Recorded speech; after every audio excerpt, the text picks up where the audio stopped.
You're in the place where mysteries and the missing meet, where conspiracies lurk around every corner. Welcome to the Deep, Dark Truth.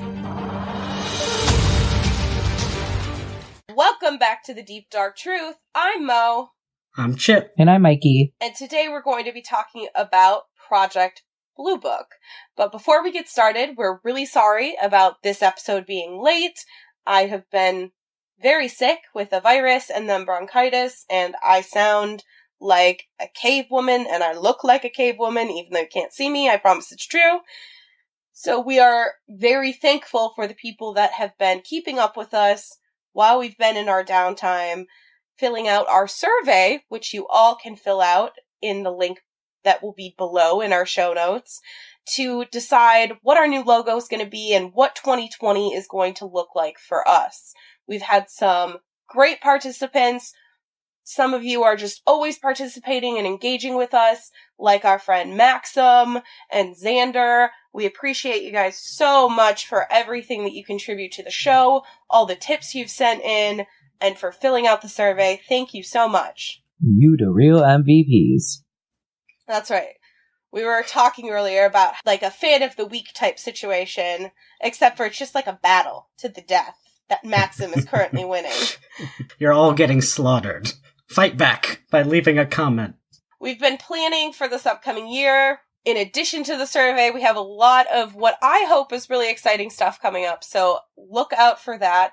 And without further ado, let's talk about Project Bluebook. Do you guys know anything about Project Bluebook? Very little. There is a History Channel show about it, which I have not seen, admittedly. What? You haven't seen it? I know. There's so many things to watch. Instead, I watched Don't Fuck with Cats. Oh my god. Which is amazing. Yeah, I heard some really bad stuff about that. It's horrifying, but it's really good. I'll wait till the new year to watch that. I don't have the mindset yet. I get that. But then again, your podcast kind of fucked me up for that, you know? I'm sorry. It's our podcast. Take some responsibility for your damn self. So, Project Bluebook. From 1947 to 1969, the U.S. Air Force started Project Bluebook to debunk instances of UFO sightings, which were becoming increasingly prevalent and gaining traction. It was not the first or last program of its kind to investigate UFOs, but it is arguably the most notorious. Sites like Wikipedia and others source the start date of the project as 1952, but the declassified files from the vaults, the FBI's Freedom of Information Act database, says 1947, which would not be the first contradiction that I found while researching. Though it can be said that Project Sign started in 1947 and Grudge in 1949 predated the program and were later rolled into Project Bluebook, so that might account for the discrepancy. The objectives of the project were to access potential threats UFOs may pose to the United States and analyze the data from the sightings themselves. It was weirdly named after the blue books used for testing in colleges. Right?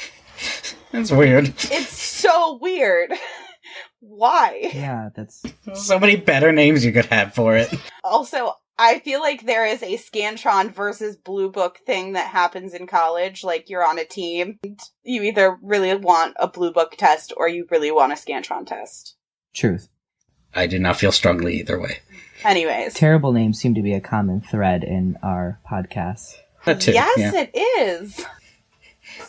Anyways, I'm Team Blue Book. I'd rather write out my problem instead of multiple choice. You're a writer, though. They're usually only like 3 questions, and they're long questions, but as long as you know the answers to those 3 questions, you're good. True. You're fine. So over the course of the project, 12,618 incidents were reported, and of those, 701 of the flying objects remained unidentified. A lot of the files I found contain local newspaper clippings, which I find to be a very strange way to investigate if you're in the Air Force. Like, flying saucer seen over Alberta, Canada. And it's just from this, like, small town newspaper, and there's just all of these clippings that they saved. And that's not good investigative work, I feel like. That's what I would do. But I'm not getting paid to do it. Truth. There is kind of a conspiracy aspect to this. There was a lot of disinformation protocols in place, and that was further backed by how the science was basically garbage. In fact, the project had only one scientist who served as a consultant on the project, Dr. Joseph Allen Hynek. He was an astronomer who himself didn't think much of the project. He had also worked on Project Sign in 47 and Grudge in 49, and he was quoted as saying, "The staff of Blue Book, both in numbers and in scientific training, is grossly inadequate. There is virtually no scientific dialogue between Blue Book and the outside scientific world. The statistical methods employed by Blue Book are nothing less than a travesty." So, high opinions from the local scientists. You're the director of this whole entire project, and that's how you describe it? No, he's a consultant. So he's the only in any way qualified. Or giving any type of advice. He's the only actual scientist, but he's only a consultant, and he thinks they're garbage. Yeah. So Dr. Hynek would go on to conduct his own research later as a ufologist and developed what is widely known as the Close Encounter Classification System. He believed that the system would be a better way to catalog UFOs than what Blue Book was using. So the Close Encounter Classification System is nocturnal lights, which are UFOs as seen at night, like seeing the lights, daylight discs, UFOs seen during the day, radar, which is like visual sightings, but reports that have radar confirmation. So the close encounters of the first kind, visual, which are sightings seen less than 500 feet away. The second kind, which is encounters that have some sort of physical effect, whether it be to an object, like a car, or a physiological response such as being paralyzed or changes in the environment like crop circles. Close encounters of the third kind, where an alien entity, humanoid, robot, or otherwise is present.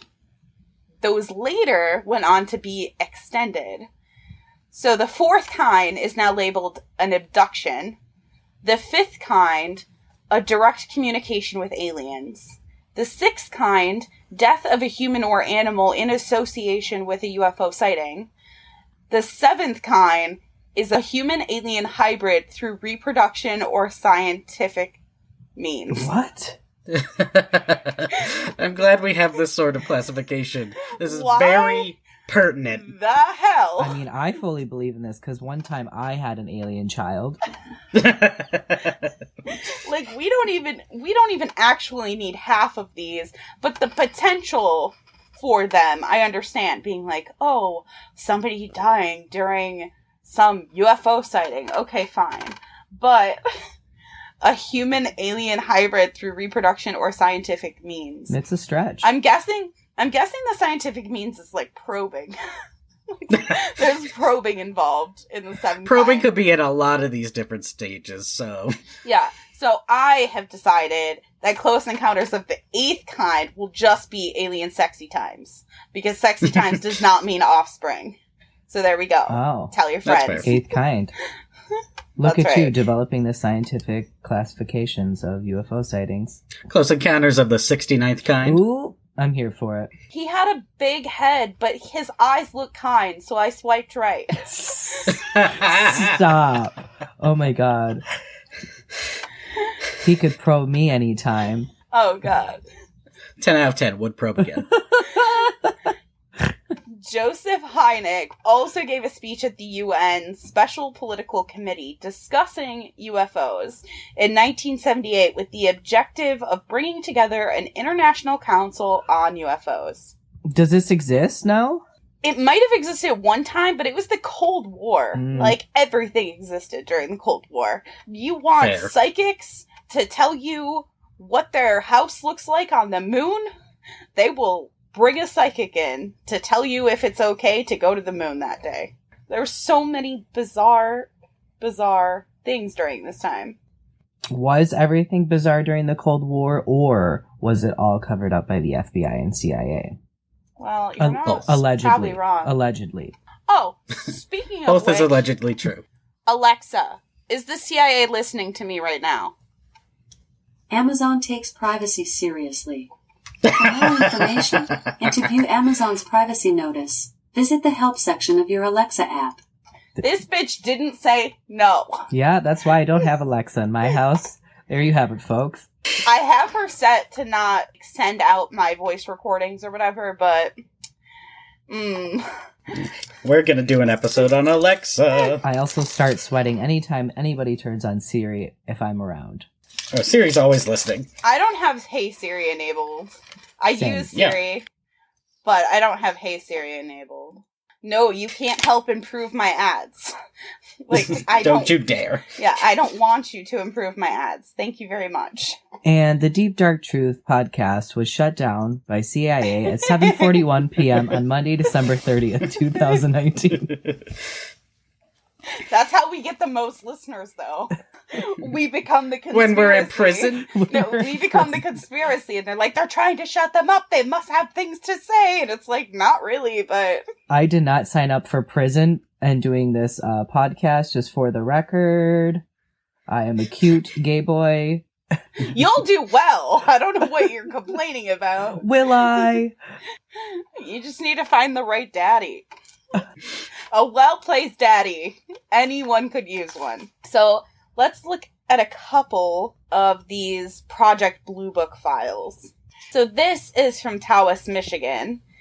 This witness's story is unshakable. He is positive of what he saw. He appears to be entirely in his right mind, and his description is clear. I must classify this report as dealing with an unconventional object.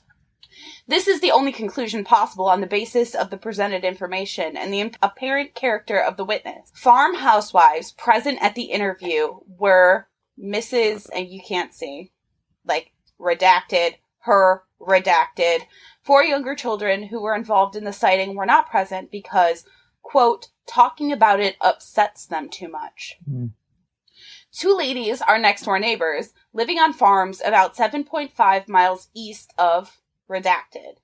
Both have been watching UFOs frequently since last August. However, their interest arose from a sighting in August of 1966, which sounds reasonably interesting, and so their subsequent observations are at least motivated.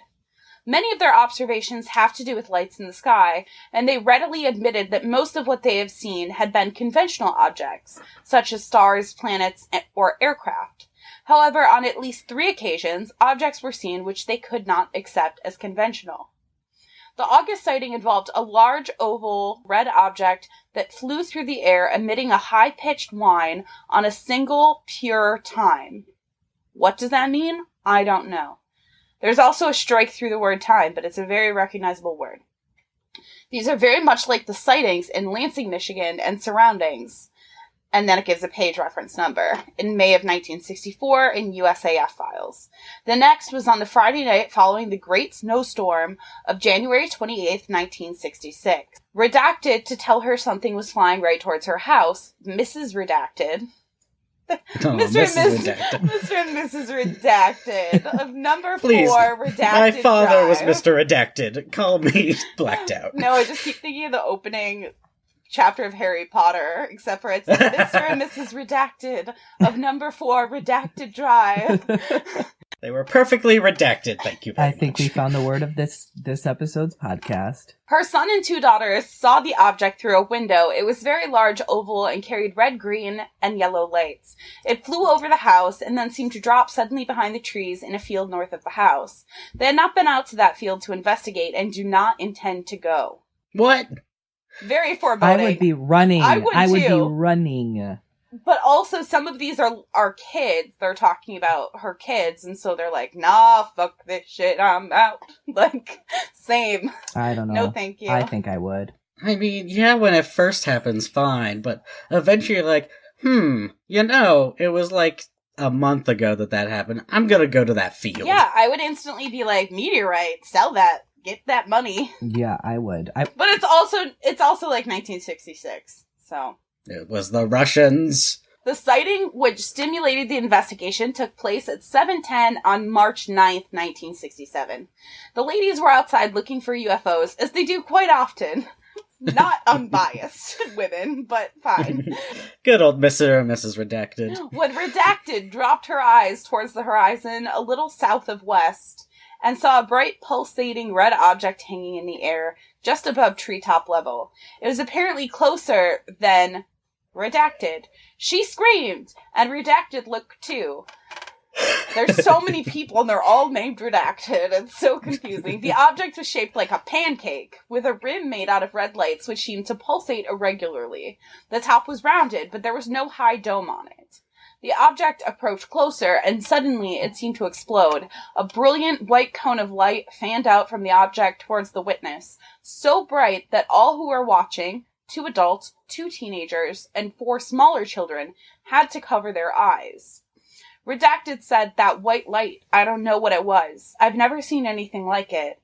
The ladies were visibly upset during this initial recounting of the incident. Redacted had tears in her eyes. The white light lasted 10 seconds, by reenactment, and then turned suddenly off. The red pulsating lights were again visible for a few seconds, and then the object accelerated very rapidly off to the north, disappearing behind trees in the northwest, or about 50 to 60 degrees from where it was first seen. Angular diameter was impossible to obtain, though the witnesses said that the snowstorm object had been much closer and clearer. Thoughts, feelings about Mr. and Mrs. Redacted? I was just trying to figure out the timeline. There was one sighting where it was just a high-pitched whine. It seems like they had seen in 1966, in the summer, they had seen something that had the high-pitched whine and the snowstorm effect or whatnot, and then later they had seen something else. They had basically said that out of all of the things in the last few years that they had seen, that 3 of them had seemed unnatural, and those were those 3 instances. Right, okay. Do you think because of their interest in seeing lights and being on the eye and watchful of it and being in the mindset, that they could have created this in their mind? I mean, I think part of it, but also it does seem like they were discounting a lot of things, too. Oh no, that was definitely a plane. That was definitely this. That was that. And they said they had seen dozens of things, but aside from those 3 things, they were able to... True. But I definitely think there's some sort of biasness, but there's also the fact of, if you're not looking, you're never going to see anything anyway. Truth. I don't just look up at the sky at night on my front porch and go, let me try and find me some UFOs. Yeah. Yeah, it's a double-edged sword. Yeah. On their reliability. Yeah, and I definitely all the time, if I see something in the sky that's lights, because we have the city airport, I can see the lights all the time. Yeah. And so sometimes I'll look up and I'll be like, oh, well, it's a plane. And then other times I'll be like, oh, that's a weird colored light. That's not typical for a helicopter. And then I'll turn to husband and go, it's a UFO. But I'm not real worried about it. I wouldn't report it to the Air Force. I'm just I don't know what that is. So it's a UFO. Yeah, I've only seen shooting stars. That's all I've ever seen. Are you sure they weren't aliens? The blackout of 2003 is the first time I saw a shooting star, and I saw 4 of them. Yeah, I seen 2. Yeah. I wasn't drinking. I wasn't drinking in a park in the middle of midnight, but. Oh, Chip didn't experience the blackout of 2003, did you, Chip? I mean, I experienced it from a distance. Not the same. So much darkness, because even when you're out in the country and you're there's much less light pollution, there's still a certain degree of light pollution. Yes. Not having any... It was kind of freaky. It was bizarre. Not being able to see... 30 feet in front of you at night. Weird. Yeah, it was very strange. Now that I think about it, it probably wasn't safe to be drinking in a park. Probably not. 16 years later. Wait, was I even legal? Okay, I was not drinking in the park on 2003. It was juice. It was only juice. It was Boone's Farm, and it was like a playscape at a church. It was Snow Creek Berry for sure. Was I with you? Yes. I thought so. Me, you... We were with redacted, and redacted. So me, and Michael... Chopper Bob. Chopper Bob wasn't there. Damn it. No, he was not there. No, he was not there. It was me, Mikey, redacted. Drinking redacted. No, we'll say Snow Creek Berry. And we were not smoking the devil's arugula. Good time. No, but really, I have such fond memories of the blackout. So this is a letter to the Department of Defense in Washington, D.C., and it's from Redacted. Surprise! Our old friend Redacted. And this one is from Detroit. To whom it may concern, I'm writing this letter for two reasons. One is that I live in Michigan, near where the UFOs have been spotted recently. I have seen movies of these UFOs, and as far as I can see, they are nothing like any airplane or regular flying aircraft that has ever been shown in public.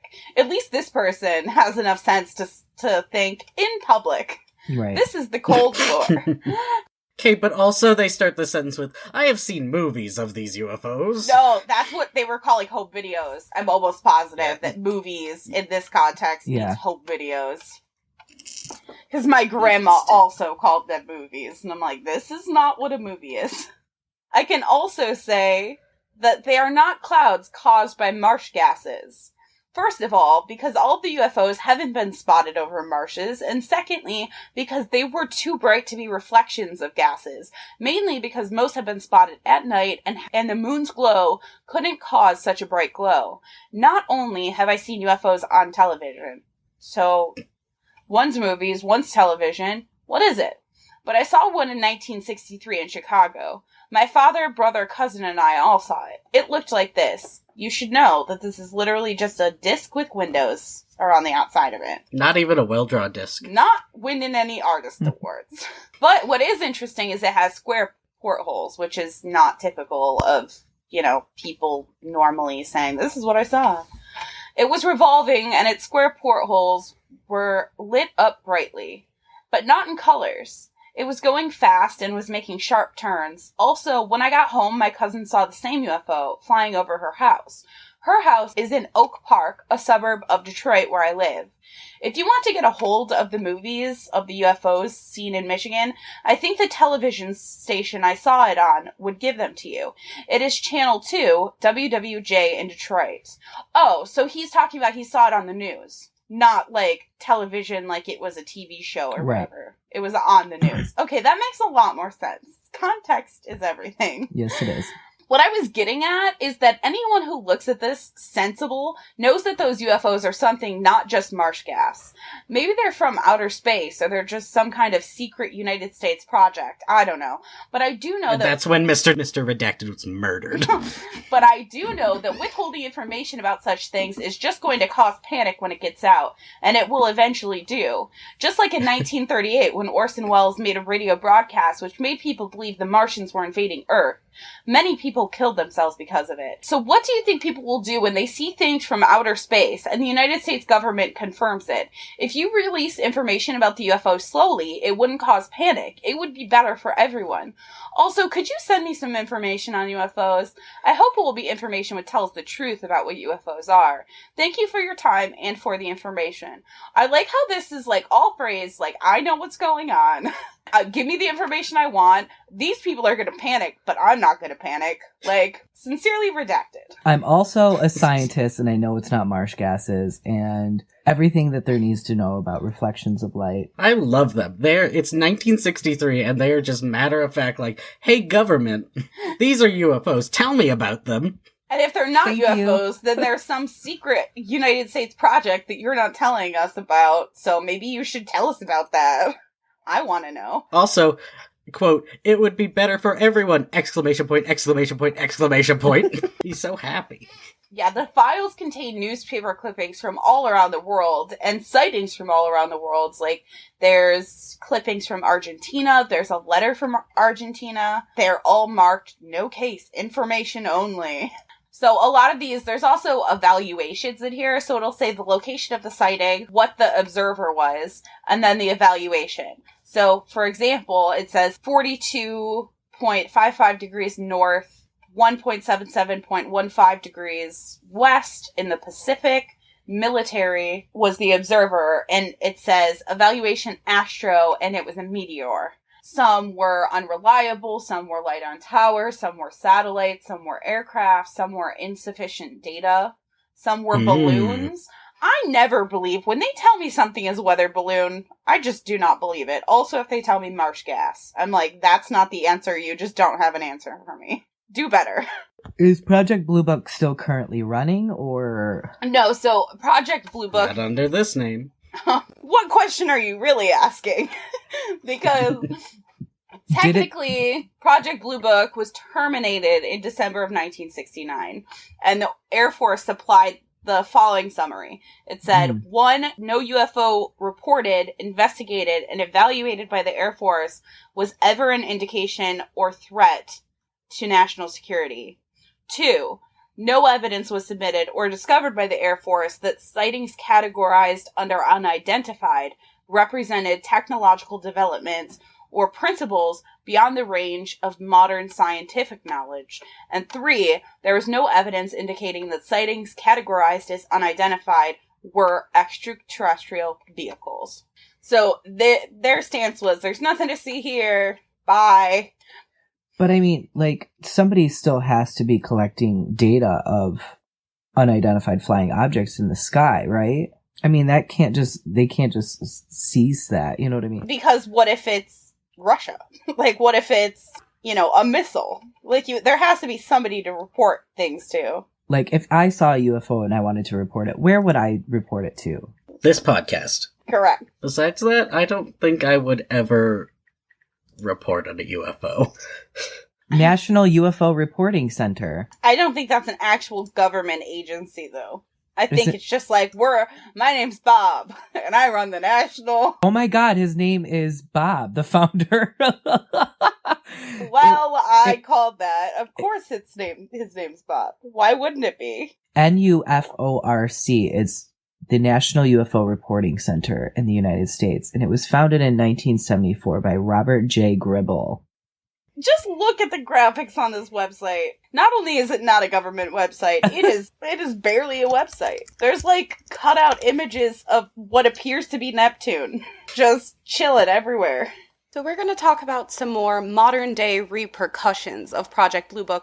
But first, let's hear from our friends at All Cats Are Gray in the Dark. Do you like it weird? And dark. Listen to two redheads Talk about true crime paranormal and other dark subjects. on All Cats Are Gray in the Dark. Now on Stitcher, iTunes, Spotify, and more. Explicit language and trigger warnings. This is not for everyone. We talk hard. So we talked a little bit about the Close Encounter classification system and how Hynek thought that it was better than how Project Bluebook was breaking down their sightings. So Project Bluebook classified their sightings by 6 different characteristics. The color, I'm assuming of the lights, but also of the objects. The number, the duration of the observation, the brightness, the shape, and the speed. And those were all classified for what was termed the project's Special Report number 14. I think those are very strange classification systems, in my opinion. Like the brightness, I'm not sure how the brightness is going to tell you if something is going to be a threat to humanity or not. I mean, it doesn't feel like a safety classification, but it sounds like a scientific study classification. Like, that's the sort of info you want to compare to each other to find trends. But it's not like, was I probed in the butt? I mean, I think it's good that they were attempting to go about it in a scientific way, which was one of the gripes that Hynek seemed to have had with the way that they were running things.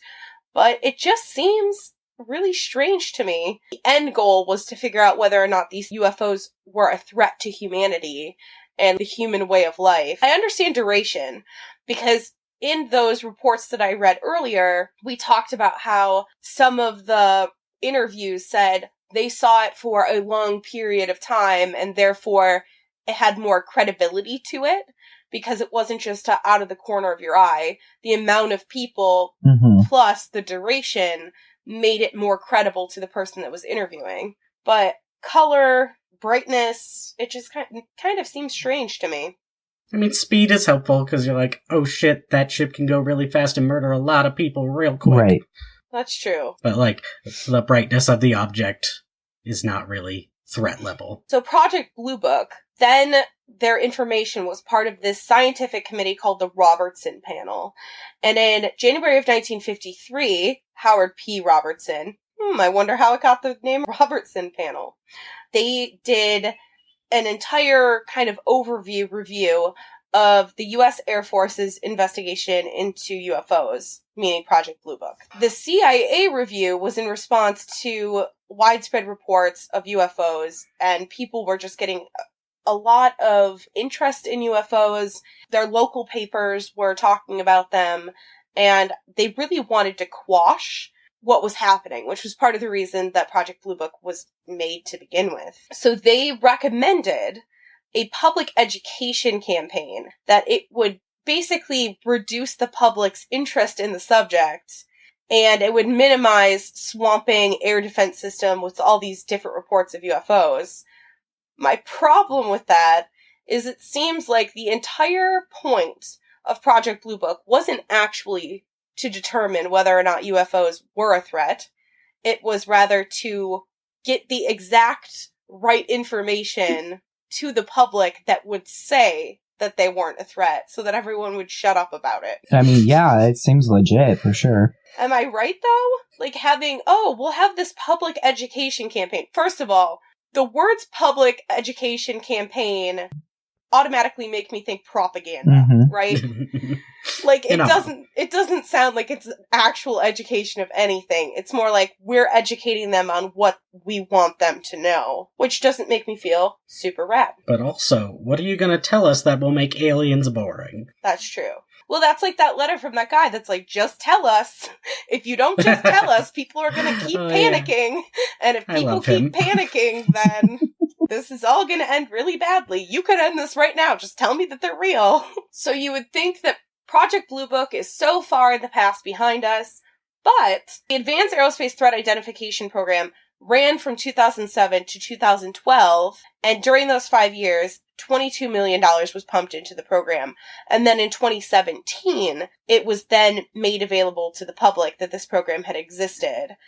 It started in the Defense Intelligence Agency. Is it just me, or is $22 million not a lot of money? It doesn't seem like a lot. $22 million, and that's over the course of 5 years. Right, if that's the full 5-year budget, that's nothing in terms of research and government. Can you even pay a very high contrast telescope or observatory or any real technology with $22 million? I mean, I think at that point it's just like a database collecting type agency. It's not really, and who knows, it could be more than 22 million, you know? They're not they're waiting to leak it, and then, you know what I mean? You can't really trust that. Or that 22 million was just funneled into someone's pocket.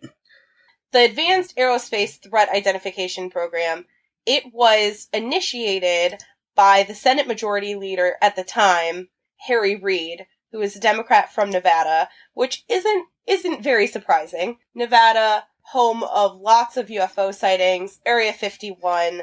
If I'm a representative from Nevada, I think that people are going to tell me, we want to know about them aliens, and you better find out, or you're out. There were 38 published studies that were funded by the program that all became available in January of last year.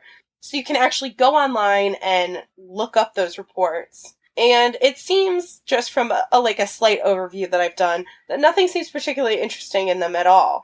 So the only interesting thing that did come out of the program, in my opinion, is that a related group of people, they then extended this original effort once the funding got pulled for a public benefit corporation, and it's called To the Stars Academy of Arts and Science. And it is funded and co-founded by Tom DeLonge from Blink-182 / Angels of Airwaves, and a man named Harold Puthoff, who is an American engineer and parapsychologist, which...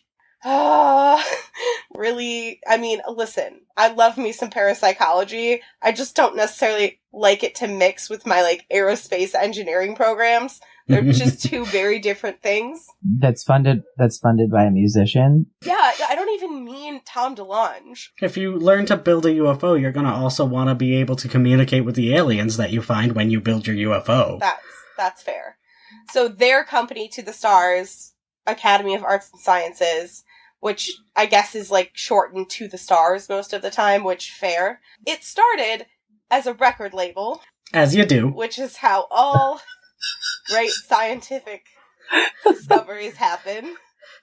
Breaking news, we just learned that Project Bluebook started as one of them talkie picture makers. Yeah, this is how probably we're going to find out aliens exist, is through this podcast, once we form our own giant LLC conglomerate and become astronauts, because that's how this goes. No science or educational background needed, as we have discussed in previous rounds, if you would like to join.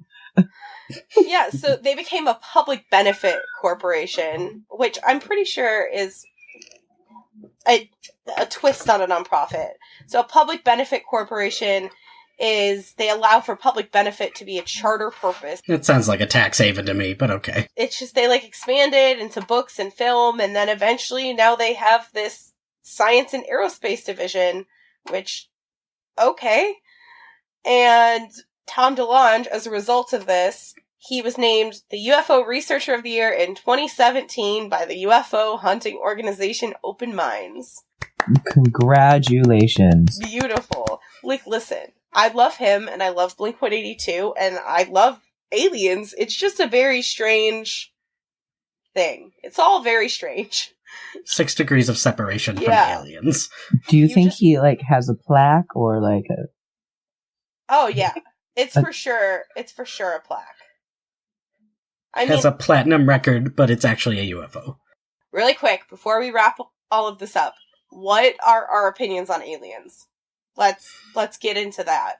Even aside from the Project Bluebook, just in general. 1, they're here but they don't know about us. 2, they're here and they know about us and they don't care. 3, they're dead. 4, they don't exist yet, but they're gonna be dead. Yikes.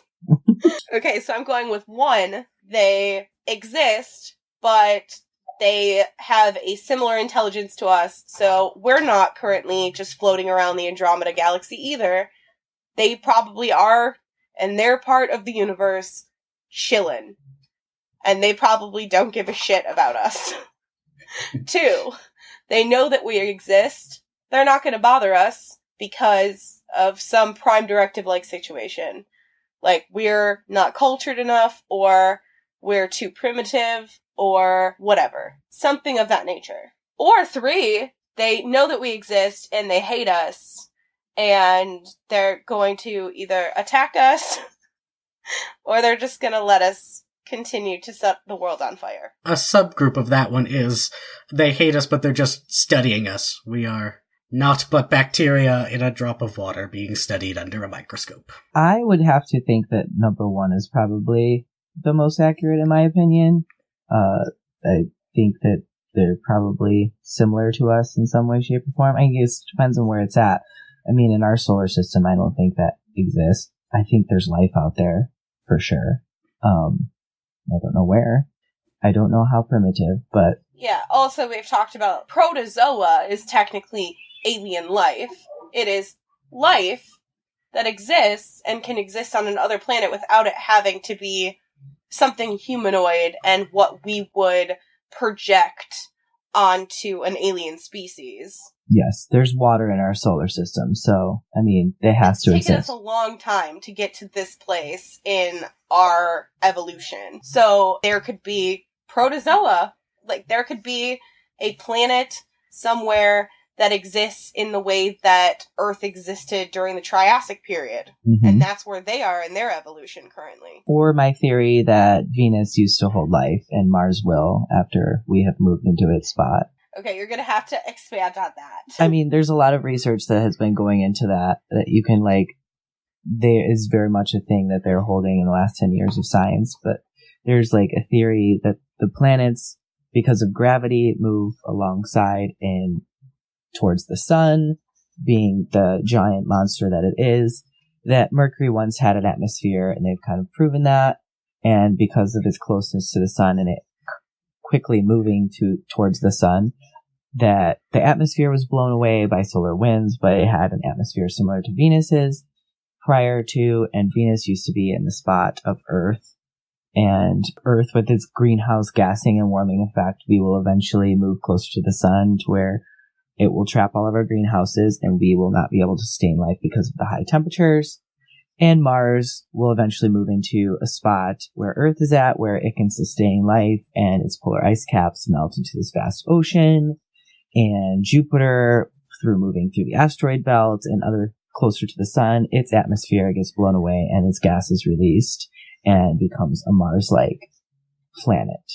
And we know that, Pluto's a white dwarf, and they all go through these stages and ages of life and evolution, if you want to call it that, and become planets. Which is kind of interesting because there's like 4 different stages of a terrestrial, we'll say, planet. Yeah. Like, there is the layer formation of, like, the rocks and, like, all the dense material coming together. And then there's cratering, and there's impacts from other entities and other bodies in space.